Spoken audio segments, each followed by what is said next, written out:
اعوذ باللہ من الشیطان الرجیم بسم اللہ الرحمن الرحیم الصلاۃ والسلام علی اشرف الانبیاء والمرسلین نبینا محمد صلی اللہ علیہ وآلہ وسلم والحمد للہ رب العالمین۔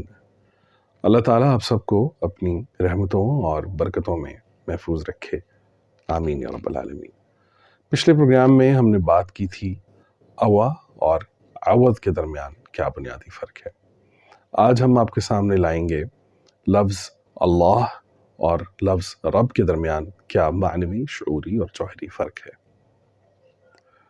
جیسا کہ ہم جانتے ہیں کہ اللہ اور رب وجودی طور پر تو ایک ہی وجود کا نام ہے، ایک ہی وجود کا حصہ ہے، لیکن قرآن کریم میں جب یہ الفاظ مختلف مقامات پر آتے ہیں تو ان کے مقامات اور ان کی کیفیات کیا ہوتی ہیں، آج ہم اس پر بات کریں گے کہ رب کا لفظ جہاں آئے گا وہاں مقام اور کیفیت کیا ہے، اور اللہ کا لفظ جب آئے گا تو وہاں پر مقام اور کیفیت کیا ہو جاتی ہے۔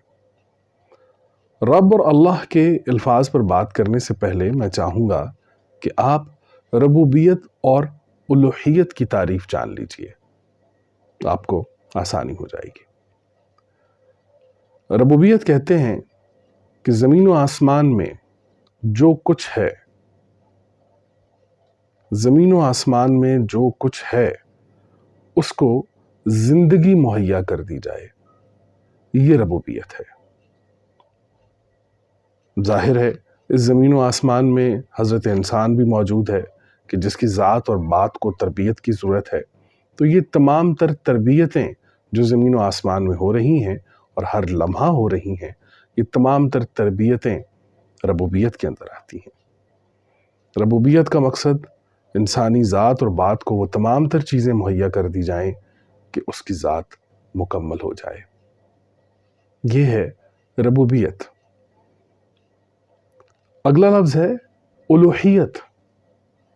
ربوبیت کا تعلق مادی اور حسی اشیاء سے ہے، معنویت سے بھی ہے، لیکن جب ہم الوہیت کو دیکھتے ہیں تو الوہیت کا تعلق انسان کی معنوی، شعوری، عقلی، روحانی اور قلبی کیفیات سے ہے۔ الوہیت کا تعلق انسان کی معنوی، شعوری، عقلی، روحانی اور قلبی کیفیات سے ہے، یہ ہے الوہیت۔ اس کی ایک سادہ سی مثال میں آپ کو دیتا ہوں کہ اللہ کا وجود صاحب عقل کے پاس ہے، اللہ کا وجود صاحب ایمان کے پاس ہے، لیکن اس کے برعکس رب کا وجود تمام لوگوں کے پاس موجود ہے۔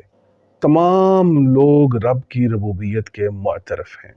آپ کسی ہندو سے بات کیجئے، آپ کسی سکھ سے بات کیجئے، وہ ہمیشہ آپ کو مختلف ناموں سے اوپر والا ہمارا ایک ہی ہے، رب ہمارا، پالنے والا ہمارا ایک ہے جی۔ وہ تمام تر وہ چیزیں کہ جس پر یہ تمام انسانیت یکساں ہے وہ ربوبیت ہے، لیکن الوہیت پر یہ یکساں نہیں ہے، کیونکہ الوہیت کا تعلق انسان کے شعوری، معنوی، روحانی، قلبی، ان تمام تر کیفیات سے ہے، یہ الوہیت ہے۔ اس کی مثال میں آپ کو دیتا ہوں کہ اللہ درخت کا رب ہے، اللہ ابو جہل کا، ابو لہب کا رب ہے، اللہ محمد صلی اللہ علیہ وآلہ وسلم کا رب ہے۔ یہاں تک اللہ سب کا رب ہے، یہاں تک سب تمام تر چیزوں میں اللہ کی ربوبیت کو آپ دیکھیں گے کہ یکساں ہے۔ وہ ہندو ہے، وہ مسلم ہے، وہ سکھ ہے، عیسائی ہے، ربوبیت ان تمام تر چیزوں پر زندگی تقسیم کرے گی۔ لیکن تھوڑا سا سوچ کر جواب دیں کہ کیا اللہ کسی درخت کا اللہ ہے؟ اللہ ایک درخت کا رب تو ہو سکتا ہے، لیکن وہ اس درخت کا اللہ نہیں ہو سکتا، کیونکہ وہ درخت صاحب عقل و شعور، صاحب قلب و روح نہیں ہے۔ الوہیت کا تعلق معنویت سے ہے، شعور سے ہے، اللہ کا تعلق معنویت سے ہے، شعور سے ہے، قلب سے ہے، روح سے ہے، عقل سے ہے۔ اللہ درخت کا رب ہے، اللہ درخت کا اللہ نہیں ہے۔ اسی طریقے سے اللہ ابو لہب کا رب ہے، لیکن کیا ابو لہب اللہ کی الوہیت کو تسلیم کرتا ہے؟ اس کی ربوبیت کو تو وہ مانتے تھے۔ قرآن کے اندر بھی آیات موجود ہیں کہ جب ان سے پوچھا جاتا ہے کہ زمین و آسمان کس کا ہے تو وہ کہتے ہیں اللہ کا ہے۔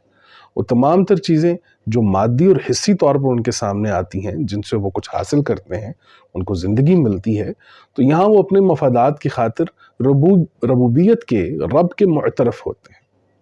جیسا کہ ہمارے ہندو، عیسائی، اور بھی جتنے مذاہب ہیں، یہ سب ربوبیت کے مقام کے اوپر تو سب تسلیم کرتے ہیں، لیکن جب بات آتی ہے الوہیت کی تو اللہ ابو لہب کا رب تو ہے، لیکن اللہ ابو لہب کا اللہ نہیں ہے۔ وہ کیوں نہیں ہے؟ کیونکہ ابو لہب اللہ کو معنوی، شعوری، عقلی، قلبی، روحانی طور پر تسلیم نہیں کرتا۔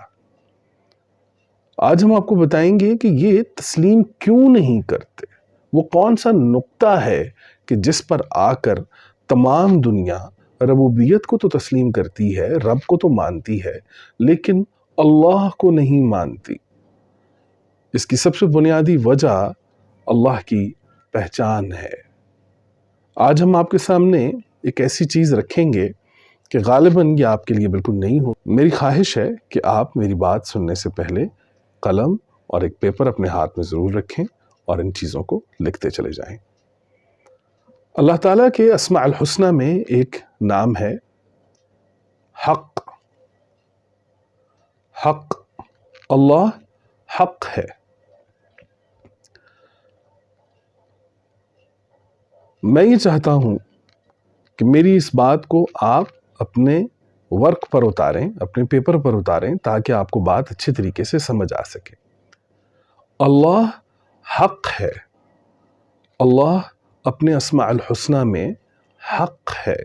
اللہ تعالیٰ کے ناموں میں ایک نام ہے حق۔ آپ دیکھیے کہ حق کے ہمیشہ دو وجود ہوتے ہیں۔ حق ہمیشہ دو وجود رکھتا ہے۔ ایک وجود وہ ہے جو معنوی ہے، ایک وجود معنوی ہے، اور دوسرا وجود حصی ہے، مادی ہے، جسے ہم میٹیریل کہتے ہیں۔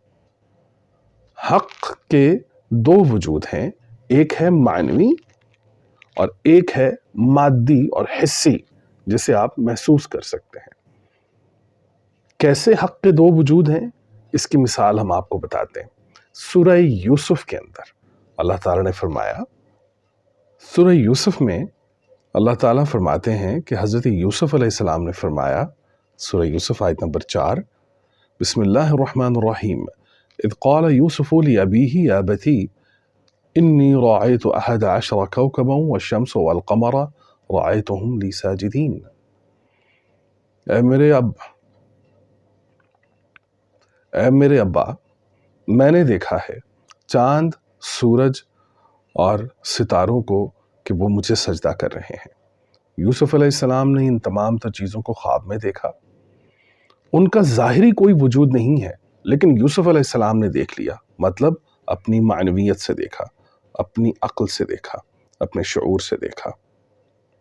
حضرت یوسف نے عقل اور شعور سے یہ دیکھا کہ چاند، ستارے اور سورج حضرت یوسف علیہ السلام کو سجدہ کر رہے ہیں، لیکن بظاہر ایسی کوئی بات موجود نہیں تھی۔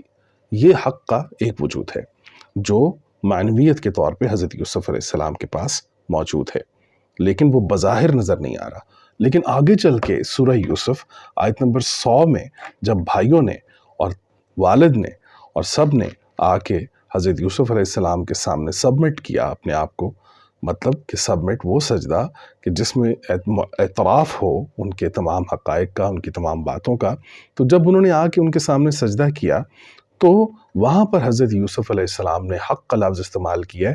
اور آپ دیکھیے گا کہ کیسے حق کے دو وجود ہوتے ہیں، کہ معنویت سے مادیت اور حقیقی طور پر حق کیسے ظاہر ہوتا ہے۔ بسم اللہ الرحمن الرحیم، سورہ یوسف آیت نمبر 100۔ پہلی تھی سورہ یوسف آیت نمبر 4 اور اب ہے سورہ یوسف آیت نمبر 100۔ حضرت یوسف فرماتے ہیں بسم اللہ الرحمن الرحیم وقال یا ابتی هذا تعویل الرؤیا من قبل، اے میرے اب، اے میرے والد، میرے ابا، یہ تعویل ہے میرے اس خواب کی جو من قبل، وہ جو پہلے تھا، قد جعل ربی حقا، قد جعل ربی حقا، اللہ نے اسے حق کر دکھایا۔ تو یہاں آپ کو معلوم ہوگا کہ حق کے دو وجود ہیں، ایک ہے معنوی اور ایک ہے حسی اور مادی۔ یہ تمام تر لوگ حسی اور مادی طور پر اللہ تعالیٰ کی ربوبیت کو تو تسلیم کرتے ہیں، لیکن شعوری اور عقلی طور پر معنویت کے اندر اس کے اس حق، اس وجود کو تسلیم نہیں کرتے کہ جو ابھی تک ان کے سامنے نہیں آیا، جس کا اس نے ایک وقت متعین کیا ہوا ہے۔ ان تمام تر لوگوں کا، ان ملحدین کا، ایتھیسٹ کا، ان تمام تر چیزوں کا اللہ پر جو الزام ہے کہ اس کا وجود کہاں ہے، وہ کس طرح کا ہے، وہ کیسا ہے، ان تمام تر چیزوں کے لیے اللہ نے ایک حق کا لفظ استعمال کر کے یہ بتا دیا ہے کہ حق کے ہمیشہ دو وجود ہوتے ہیں، ایک مادی اور حسی ہوتا ہے، ایک معنوی ہوتا ہے۔ وہ شعوری اور معنوی اور عقلی اور روحانی طور پر، جیسا کہ یوسف علیہ السلام نے دیکھا سورہ یوسف آیت نمبر 4 میں، اور پھر اس کو آگے چل کے اس پورے قصے کے اختتام پہ جب بھائیوں نے عملی طور پر ان کے سامنے آ کر ایک سجدے کا مظہر، ایک اظہار کیا، تو اس کو انہوں نے حق کہہ کے پکارا، یہ ہے وہ حق۔ تو حق کے دو وجود ہیں، ایک وہ معنوی طور پہ ہوتا ہے، شعوری طور پہ، عقلی طور پہ ہوتا ہے، اور اس کے ساتھ ایک وہ مادی اور حسی طور پہ ہوتا ہے۔ تو ہمارے ہاں جو ہمارے ہندو ہیں اور سکھ ہیں، ان لوگوں کے ہاں ربوبیت آپ کو یکساں ملے گی، وہ رب تک آ کر تو آپ کو بالکل یکساں تسلیم کریں گے، لیکن الوہیت کا کوئی تعارف، حق کے دو وجودوں کا کوئی تعارف نہیں ہے ان لوگوں کے پاس۔ میں یہ چاہتا ہوں کہ آپ ان چیزوں کو سوچیں، ان چیزوں کو سمجھیں۔ قرآن کریم میں جب کہیں کوئی ایک لفظ استعمال ہوتا ہے اور اسی کے ذو معنی الفاظ جب ہم پڑھ رہے ہوتے ہیں، تو ہم نے کبھی یہ نہیں سوچا کہ قرآن ایک معنی کے لیے دو الفاظ استعمال نہیں کرتا۔ خود اپنے وجود کے لیے جب وہ اللہ کا لفظ لاتا ہے تو وہ کس مقام پر لاتا ہے، اور رب کا لفظ لاتا ہے تو وہ کس مقام پر لاتا ہے۔ تو یہاں اب آپ سمجھ گئے ہوں گے کہ اللہ درخت کا رب ہے، وہ درخت کا اللہ نہیں ہے۔ اللہ ابو لہب کا رب ہے، لیکن وہ ابو لہب کا اللہ نہیں ہے، کیونکہ عقلی طور پہ ابو لہب کے پاس عقل تو موجود ہے، لیکن وہ یہ جان نہیں رہا، وہ یہ سمجھ نہیں رہا کہ حق کے دو وجود ہوتے ہیں، ایک معنوی ہوتا ہے اور ایک مادی اور حسی ہوتا ہے۔ مادی اور حسی طور پر جو چیزیں ہمارے سامنے آ جاتی ہیں انہیں ہم حقیقی کہتے ہیں۔ اسی طریقے سے اللہ تعالیٰ نے اپنے لیے ایک وقت مقرر کر رکھا ہے کہ ایک ٹائم، ایک وقت آئے گا کہ جب وہ وجود کے طور پہ، وجودی طور پہ ہمارے سامنے آئے گا۔ ابھی ہم اللہ کو موجود مانتے ہیں، ابھی ہم اللہ کو موجود مانتے ہیں، ابھی ہم کہیں بھی کسی چیز کو اللہ کے وجود کی طرف منسوب نہیں کرتے، کیونکہ ہمارے پاس اللہ تعالیٰ کے وجود کے لیے کوئی قیاس، کوئی اندازہ موجود نہیں ہے، کوئی پیمانہ موجود نہیں ہے۔ وہ حق ہے اور حق کا اپنا وجود ہوتا ہے، وہ ہماری عقل، شعور اور معنویت سے ماورا ہے، پرے ہے۔ وہ ایک وقت آئے گا، ایک زمانہ آئے گا تو وہ ہمارے سامنے آ جائے گا۔ تو یوں رب اور اللہ کے درمیان سب سے بڑا بنیادی فرق یہ ہے کہ رب میں آپ مادی اور حسی چیزوں کو محسوس کر سکتے ہیں، اللہ یعنی الوہیت کو آپ معنوی، عقلی اور شعوری طور پر محسوس کر سکتے ہیں۔ اور ان دونوں ایک ہی سکے کے ان دونوں رخ جو ہیں، یہ ان دونوں کا وجود ہے، ایک ہے معنوی اور ایک ہے مادی اور حسی۔ ہم مادی اور حسی طور پر اللہ تعالیٰ کے موجود ہونے کی گواہی دیتے ہیں، لیکن ابھی ہم حضرت انسان اس قابل نہیں ہوا کہ وہ اللہ کے وجود کا اندازہ کر سکے۔ وہ ایک زمانہ آئے گا، ایک وقت آئے گا کہ جب انسان اس قابل ہو جائے گا، تو اللہ انسان کے سامنے وجود کے طور پر ضرور آئیں گے۔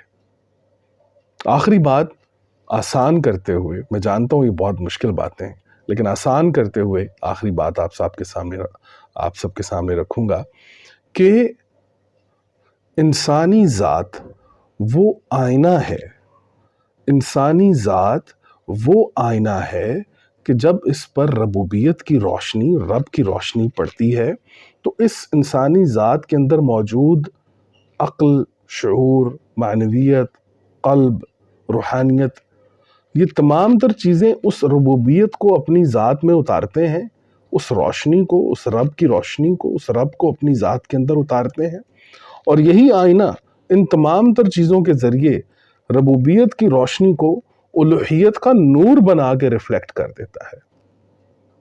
انسانی ذات وہ آئینہ ہے کہ جو ربوبیت کی روشنی کو الوہیت کا نور بنا کے ریفلیکٹ کرتا ہے۔ یہ ہے آپ کی ذات۔ اللہ اور رب کا یہ تعارف انسانی عقل اور انسانی شعور سے الگ کسی اور مخلوق کے پاس موجود نہیں ہے۔ یہ اللہ کا احسان ہے کہ ہمارے پاس رب اور اللہ کا تعارف موجود ہے۔